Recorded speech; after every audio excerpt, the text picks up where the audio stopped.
blood and quiet rooms. They weren't supposed to look at each other like that. Ethan and Clara had shared the same last name since birth. Same blood. Same family reunions every summer at the old lake house in Vermont. Same childhood photos where they sat side by side on the wooden dock, legs swinging, ice cream melting down their wrists. For years it was simple. He was the older cousin who taught her how to skip stones. She was the younger one who stole his hoodies and never gave them back. Then time did what time always does. Ethan came back at 26, taller, quieter, carrying the weight of a city job that left dark circles under his eyes. Clara was 22, home for the summer after college, all long legs and soft mouths, and that new way of looking at people like she already knew their secrets. The first night of the family gathering, the power went out. Candles, rain against the windows, everyone else gone to bed early. They ended up in the old reading room on the second floor, the one with the cracked leather couch and the books no one had touched in years.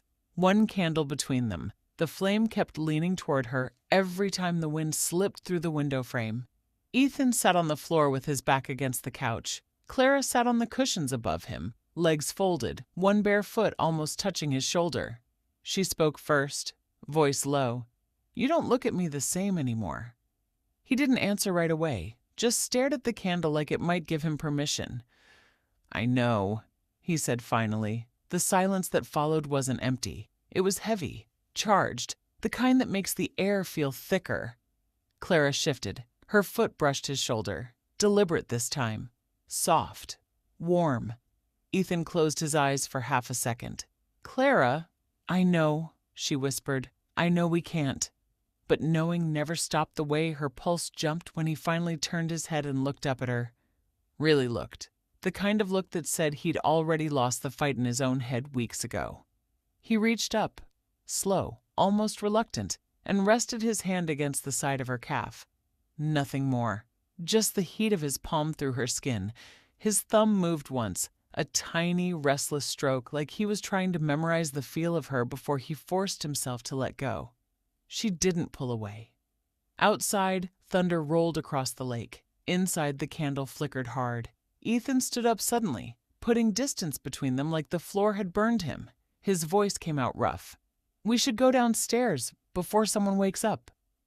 Clara stayed seated. Her eyes stayed on him. "And if I don't want to?" He looked at her for a long moment, the kind of moment that could ruin everything if either of them took one step closer. Then he did the only thing left that still felt safe. He turned and walked out of the room, but his hand, when it left the door frame, lingered half a second too long, and Clara, alone with the dying candle, pressed her fingers to the exact place on her leg where his palm had been, like she was trying to keep the heat from fading.